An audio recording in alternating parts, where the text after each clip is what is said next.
Video ಶುರು ಮಾಡೋದಕ್ಕಿಂತ ಮುಂಚೆ ಮುದ್ದೆ ಪ್ರಿಯರು ಮುದ್ದೆ ಒಟ್ಟಿಗೆ ಬಸ್ಸಾರು ಇಷ್ಟಪಟ್ಟು ಊಟ ಮಾಡೋಂಥವರೆಲ್ಲ ವಿಡಿಯೋಕ್ಕೊಂದು ಲೈಕ್ ಮಾಡಿ. ಇವತ್ತು ನಾನು ಮುದ್ದೆ ಒಟ್ಟಿಗೆ ರುಚಿಯಾಗಿ ಒಂದು ಬಸ್ಸಾರು ಮತ್ತು ಪಲ್ಯವನ್ನು ತಂದಿದ್ದೇನೆ. ಹಾಯ್ ಫ್ರೆಂಡ್ಸ್, ಎಲ್ಲರಿಗೂ ನಮಸ್ಕಾರ. ವೆಲ್ಕಮ್ ಟು ಸಂತೃಪ್ತಿ ಕಿಚನ್. ಆರೋಗ್ಯಕ್ಕೆ ಅಮೃತ ರಾಗಿ ಮುದ್ದೆ ಅಂತ ಹೇಳ್ತಾರೆ. ಅದರೊಟ್ಟಿಗೆ ಹಲವಾರು ರೀತಿಯ ಸಾರುಗಳನ್ನು ಬಡಿಸ್ತೇವೆ. ಸೊಪ್ಪಿನ ಸಾರು, ಬಸ್ಸಾರು, ಕಾಳು ಹಾಕಿ ಮಾಡುವಂತಹ ಬಸ್ಸಾರು. ಇವತ್ತು ನಾನು ಮಾಡ್ತಾ ಇರೋದು ಹುರುಳಿ ಕಾಳು, ಮೊಳಕೆ ಕಟ್ಟಿದಂತಹ ಹುರುಳಿ ಕಾಳಿನ ಬಸ್ಸಾರು. ಹಾಯ್ ಫ್ರೆಂಡ್ಸ್, ಎಲ್ಲರಿಗೂ ನಮಸ್ಕಾರ. ವೆಲ್ಕಮ್ ಟು ಸಂತೃಪ್ತಿ ಕಿಚನ್. ಇದನ್ನು ನಾನು ಮಾಡಲಿಕ್ಕೆ 2 ಕಪ್ಪಿನಷ್ಟು ಹುರುಳಿ ಕಾಳನ್ನು ಮೊಳಕೆ ಬರೆಸಿ ಇಟ್ಕೊಂಡಿದ್ದೇನೆ. ಸಾಮಾನ್ಯವಾಗಿ ನಿಮ್ಗೆ ಅದೆಲ್ಲ ಗೊತ್ತಿರುತ್ತೆ ಮೊಳಕೆ ಬರೆಸೋ ವಿಧಾನ ಅಂತ ನಾನು ವಿಡಿಯೋವನ್ನು ಮಾಡಿಲ್ಲ. ಮೊದಲಿಗೆ ಮೊಳಕೆ ಬರೆಸಿರುವಂತಹ ಹುರುಳಿ ಕಾಳನ್ನು ಕುಕ್ಕರ್ಗೆ ಹಾಕಿ ಅದಕ್ಕೆ 2 ಹುಳಿ ಟೊಮ್ಯಾಟೊವನ್ನು ಈ ರೀತಿ ದೊಡ್ಡದಾಗಿ ಹೆಚ್ಕೊಂಡಿದ್ದೀನಿ. ಇದು ರುಬ್ಲಿಕ್ಕಿದೆ, ಹಾಗಾಗಿ ತುಂಬ ಸಣ್ಣದಾಗಿ ಮಾಡೋದು ಬೇಡ. 2 ಹೋಳು ಮಾಡಿಕೊಂಡ್ರೆ ಸಾಕು. ಒಂದು 2 ಕಪ್ಪಿನಷ್ಟು ನೀರು, 1 ಚಮಚದಷ್ಟು ಉಪ್ಪನ್ನು ಹಾಕಿ ಲಿಡನ್ನು ಕ್ಲೋಸ್ ಮಾಡಿ ಒಂದು 3-4 ವಿಷಲ್ ಹೊಡೆಸ್ಕೊಳ್ತೀನಿ. ಅದು ಬೇಯೋದ್ರೊಳಗೆ ನಾವು ಇದಕ್ಕೆ ಮಸಾಲೆ ಮಾಡ್ಕೊಳ್ಳೋಣ. ಫ್ರೆಶ್ ಆಗಿ ಹುರಿದಂತಹ ಮಸಾಲೆಯನ್ನು ಸಹ ನಾನು ಇದರೊಟ್ಟಿಗೆ ತೋರಿಸ್ತಾ ಇದ್ದೀನಿ. 1 ಚಮಚದಷ್ಟು ತೆಂಗಿನೆಣ್ಣೆ, ನೀವು ಯಾವ್ದು ಬೇಕಾದರೂ ಹಾಕ್ಬೋದು. ಅದಕ್ಕೆ 2 ಚಮಚದಷ್ಟು ಕೊತ್ತಂಬರಿ ಬೀಜ ಹಾಕ್ತಾ ಇದ್ದೇನೆ. 1 ಚಮಚದಷ್ಟು ಜೀರಿಗೆಯನ್ನು ಹಾಕ್ತಾ ಇದ್ದೇನೆ. 1/4 ಚಮಚ ಅಥವಾ ಅದಕ್ಕಿಂತ ಕಡಿಮೆ ಸ್ವಲ್ಪ ಸಾಕು ಮೆಂತೆ ಹಾಕ್ತಾ ಇದ್ದೀನಿ. ಅರ್ಧ ಚಮಚದಷ್ಟು ಕಾಳು ಮೆಣಸನ್ನು ಹಾಕೋತಾ ಇದ್ದೀನಿ. ಈ ರೀತಿ ತಾಜಾ ಮಸಾಲೆಯನ್ನು ಹುರಿದು ಮಾಡೋದ್ರಿಂದ ಸಾರು ತುಂಬ ರುಚಿಯಾಗಿ ಇರುತ್ತೆ. ಇದಕ್ಕೆ 3 ಬ್ಯಾಡಗಿ ಮೆಣಸಿನಕಾಯಿ, 2 ಗುಂಟೂರು ಮೆಣಸಿನಕಾಯಿ, ಹೀಗೆ ಮಾಡೋದ್ರಿಂದ ಖಾರ ಮತ್ತು ಬಣ್ಣ ಎರಡೂ ಆಗುತ್ತೆ ಅಂತ ಹೇಳಿ ನಾನು ಈ ರೀತಿ ಮಾಡ್ತಾ ಇದ್ದೇನೆ. ಒಣಮೆಣಸಿನಕಾಯಿನ ಸೇರಿಸಿ, 1 ಅರ್ಧ ಹಿಡಿಯಷ್ಟು ಕರಿಬೇವಿನ ಸೊಪ್ಪನ್ನು ಸೇರಿಸಿ ಒಳ್ಳೆ ಪರಿಮಳ ಬರಬೇಕು ಎಲ್ಲೋದ್ರದ್ದು ಅಲ್ಲಿ ತನಕ ಇದನ್ನು ಹುರ್ಕೋತೀನಿ. ನಾನೇ ಅವರೆಕಾಳಿನ ಬಸ್ಸಾರು, ತೊಗರಿಕಾಳಿನ ಬಸ್ಸಾರೆಲ್ಲ ತೋರಿಸಿದ್ದೀನಿ. ಅದು ಸ್ವಲ್ಪ ಬೇರೆ ವಿಧಾನ.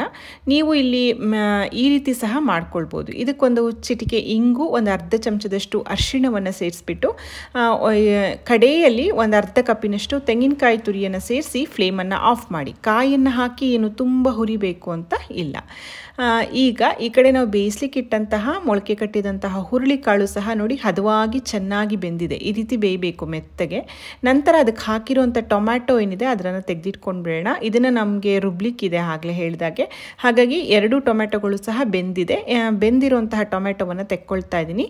ಅದರೊಟ್ಟಿಗೆ ಸ್ವಲ್ಪ ಬೇಯಿಸಿರುವಂತಹ ಹುರುಳಿ ಕಾಳನ್ನು ಸಹ ನಾನಿಲ್ಲಿ ತೆಗೆದಿಟ್ಕೊತಾ ಇದ್ದೀನಿ. ಇದು ಹಾಕೋದ್ರಿಂದ ಸಾರು ಸ್ವಲ್ಪ ಗಟ್ಟಿಯಾಗುತ್ತೆ, ರುಚಿ ಚೆನ್ನಾಗಿರುತ್ತೆ ಅಂತ. ಈಗ ಹೆಸರೇ ಹೇಳೋ ಹಾಗೆ ಬಸ್ಸಾರಾಗಿರೋದ್ರಿಂದ ಇದರಲ್ಲಿರುವಂತಹ ನೀರನ್ನು ನಾವು ಬೇರ್ಪಡಿಸ್ಕೋಬೇಕು, ಅಂದರೆ ಬಸಿಬೇಕು. ಕಾಳು ಮತ್ತು ನೀರನ್ನು ಈ ರೀತಿ ಸೋಸೋವಂಥ ಜಾಲರಿ ತೊಗೊಂಡು ನಾನು ಬಸ್ಕೊಳ್ತಾ ಇದ್ದೇನೆ. ಇಲ್ಲಿ ನಾನು ಬರೀ ಮೊಳಕೆ ಕಟ್ಟಿರೋ ಹುರುಳಿಕಾಳು ಹಾಕಿದ್ದೇನೆ. ಇದರೊಟ್ಟಿಗೆ ಬೇಕಾದರೆ ನೀವು ಯಾವುದಾದ್ರೂ ಸೊಪ್ಪನ್ನು ಬೇಕಿದ್ರೂ ಹಾಕ್ಕೋಬೋದು.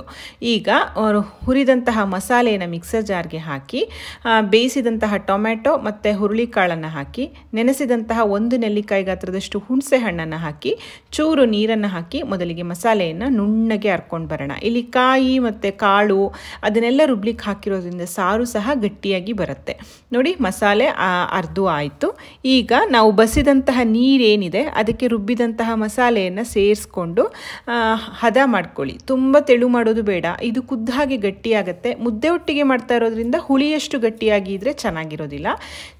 ಅವಶ್ಯಕತೆಗೆ ತಕ್ಕಷ್ಟು ನೀರನ್ನು ಸೇರಿಸ್ಬಿಟ್ಟು ಒಲೆ ಮೇಲೆ ಇಟ್ಟು ರುಚಿಗೆ ತಕ್ಕಷ್ಟು ಉಪ್ಪನ್ನು ಹಾಕ್ಕೊಂಡು 1 ಅರ್ಧ ಚಮಚ ಬೆಲ್ಲ ಹಾಕ್ತಾ ಇದ್ದೀನಿ. ಇದು ಕಂಪ್ಲೀಟ್ಲಿ ಆಪ್ಷನಲ್, ನಿಮಗೆ ಬೇಕಿದ್ರೆ ಹಾಕ್ಬೋದು, ಇಲ್ಲಾಂದರೆ ಸ್ಕಿಪ್ ಮಾಡ್ಬೋದು. ಬೆಲ್ಲವನ್ನು ಹಾಕಿ ಚೆನ್ನಾಗಿ ಇದನ್ನು ಕುದಿಯೋದಕ್ಕೆ ಬಿಡ್ತಾ ಇದ್ದೀನಿ. ಇಲ್ಲಿ ನಾನು ಈರುಳ್ಳಿ ಬೆಳ್ಳುಳ್ಳಿಯ ಉಪಯೋಗವನ್ನು ಮಾಡಿಲ್ಲ. ನಿಮಗೆ ಬೇಕಿದ್ದರೆ ಮಸಾಲೆ ಹುರಿಯುವಾಗ ಈರುಳ್ಳಿ ಮತ್ತು ಬೆಳ್ಳುಳ್ಳಿಯನ್ನು ಸೇರಿಸ್ಕೊಳ್ಬೋದು. ಬೇರೆ ರೀತಿಯ, ನಾನು ಆಗಲೇ ಹೇಳಿದಾಗೆ ಆ ರೀತಿಯ ಈರುಳ್ಳಿ ಬೆಳ್ಳುಳ್ಳಿ ಹಾಕಿ ಮಾಡುವಂತಹ ಬಸ್ಸಾರಿನ ರೆಸಿಪಿಯನ್ನು ನಾನು ತೋರಿಸಿದ್ದೇನೆ. ನೀವು ಅದನ್ನು ಬೇಕಾದ್ರೂ ಟ್ರೈ ಮಾಡ್ಬೋದು. ನೋಡಿ, ಇದು ಚೆನ್ನಾಗಿ ಕುದೀತಾ ಇದೆ, ಒಳ್ಳೆ ಪರಿಮಳ ಬರ್ತಾ ಇದೆ. ನಾವು ಹಾಕಿರುವಂತಹ ಕರಿಬೇವು, ಇಂಗು, ಕೊತ್ತಂಬರಿ, ಜೀರಿಗೆ ಅದರದ್ದೆಲ್ಲ ಒಳ್ಳೆ ಪರಿಮಳ ಬರ್ತಾ ಇದೆ. ಈಗ 1 ಕಡ್ಡಿ ಕರಿಬೇವಿನ ಸೊಪ್ಪನ್ನು ಸೇರಿಸ್ಬಿಟ್ಟು ಸಣ್ಣದಾಗಿ ಹೆಚ್ಚಿರೋ ಕೊತ್ತಂಬರಿ ಸೊಪ್ಪನ್ನು ಹಾಕಿ ಚೆನ್ನಾಗಿ ಮಿಕ್ಸ್ ಮಾಡೋಣ. ಈಗ ಇದಕ್ಕೊಂದು ಗಮ್ಮತ್ತಿನ ಒಗ್ಗರಣೆಗೆ ನಾನಿಲ್ಲಿ ತುಪ್ಪವನ್ನು ಹಾಕಿದ್ದೇನೆ. ನೀವು ತುಪ್ಪದ ಬದಲಾಗಿ ಎಣ್ಣೆ ಸಹ ಹಾಕೋಬೋದು. 1 ಚಮಚದಷ್ಟು ತುಪ್ಪ ಕರಗಿದ ಮೇಲೆ ಅರ್ಧ ಚಮಚದಷ್ಟು ಸಾಸಿವೆ ಮತ್ತು ಒಳ್ಳೆ ಪರಿಮಳ ಇರುವಂತಹ ಇಂಗನ್ನು ಹಾಕಿ ಒಗ್ಗರಣೆಯನ್ನು ಬಾಡಿಸ್ಕೊಳ್ಳೋದು. ಬೆಂದಿರುವಂತಹ ಒಗ್ಗರಣೆಯನ್ನು ಸಾರಿಗೆ ಕೊಟ್ಟು ಮಿಕ್ಸ್ ಮಾಡಿದ್ರೆ ಬಸ್ಸಾರು ತಯಾರಾಗಿಬಿಡುತ್ತೆ. ನಾವು ಕಾಳನ್ನು ರುಬ್ಬಿ ಹಾಕಿರೋದ್ರಿಂದ, ಇದು ಹುರುಳಿಕಾಳು ಬೇಯಿಸಿರೋ ನೀರಾಗಿರೋದ್ರಿಂದ ತುಂಬ ರುಚಿಯಾಗಿರುತ್ತೆ. ಈಗ ಬೇಯಿಸಿರೋ ಇರುವಂತಹ ಕಾಳಿನಲ್ಲಿ ನಾವು ಪಲ್ಯವನ್ನು ಮಾಡ್ಕೊಳ್ಳೋಣ. ಪಲ್ಯ ಮಾಡಲಿಕ್ಕೆ ನಾನು ಬಾಣಲಿಗೆ 2 ಚಮಚದಷ್ಟು ಆ್ಯಸ್ ಯೂಶುವಲ್ ತೆಂಗಿನೆಣ್ಣೆ ಹಾಕಿದ್ದೇನೆ. ತೆಂಗಿನೆಣ್ಣೆ ಬಿಸಿ ಆದಮೇಲೆ ಅರ್ಧ ಚಮಚದಷ್ಟು ಸಾಸಿವೆ, ಅರ್ಧ ಚಮಚದಷ್ಟು ಉದ್ದಿನಬೇಳೆಯನ್ನು ಹಾಕ್ತಾಯಿದ್ದೀನಿ. ಸಾಸಿವೆ ಉದ್ದಿನಬೇಳೆ ಸ್ವಲ್ಪ ಬೆಂದ ಮೇಲೆ ಅರ್ಧ ಚಮಚ ಅರಿಶಿಣ, ಸ್ವಲ್ಪ ಕರಿಬೇವಿನ ಸೊಪ್ಪನ್ನು ಮತ್ತು ಹೆಚ್ಚಿರುವಂತಹ ಹಸಿಮೆಣಸು, ಹೆಚ್ಚಿರುವಂತಹ ಈರುಳ್ಳಿಯನ್ನು ಸೇರಿಸ್ತಾ ಇದ್ದೀನಿ.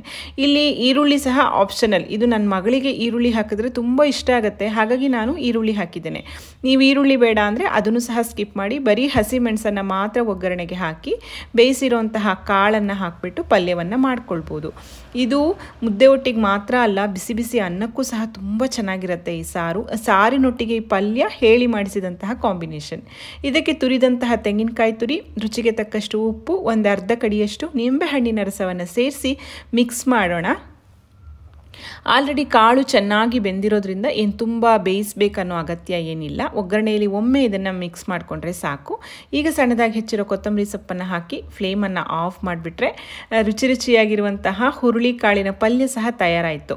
ಇಲ್ಲಿ ನಾನು ಬಿಸಿ ಬಿಸಿ ರಾಗಿ ಮುದ್ದೆ ಮಾಡಿದ್ದೇನೆ. ನಮಗೆ ಮುದ್ದೆ ಮಾಡಿದಾಗೆಲ್ಲ ಈ ರೀತಿ ಕಾಳಿನ ಅಥವಾ ಸೊಪ್ಪಿನ ಸಾರು ಅಥವಾ ಬಸ್ಸಾರು ತುಂಬ ಇಷ್ಟ ಆಗುತ್ತೆ. ನಿಮಗೆಲ್ಲ ಹಾಗೇನಾ? ನಾನು ಸಹ ಇಲ್ಲಿ ಮುದ್ದೆ ಮಾಡಿದ್ದೇನೆ. ಮುದ್ದೆ ಒಟ್ಟಿಗೆ ಇದನ್ನು ಸರ್ವ್ ಮಾಡ್ತಾ ಇದ್ದೀನಿ. ತುಂಬ ಸುಲಭ ಇದೆ ಫ್ರೆಂಡ್ಸ್ ಇದು. ಅವಾಗವಾಗ ಈ ರೀತಿಯ ಮೊಳಕೆ ಬರಿಸಿದಂತಹ ಕಾಳುಗಳನ್ನೆಲ್ಲ ನಮ್ಮ ಊಟದಲ್ಲಿ ಉಪಯೋಗ ಮಾಡೋದು ನಮ್ಮ ಆರೋಗ್ಯಕ್ಕೆ ತುಂಬಾ ಒಳ್ಳೆಯದು. ನೀವು ಸಹ ಟ್ರೈ ಮಾಡಿ, ಹೇಗಾಯ್ತಂತ ತಿಳಿಸೋದನ್ನು ಮಾತ್ರ ಮರಿಬೇಡಿ.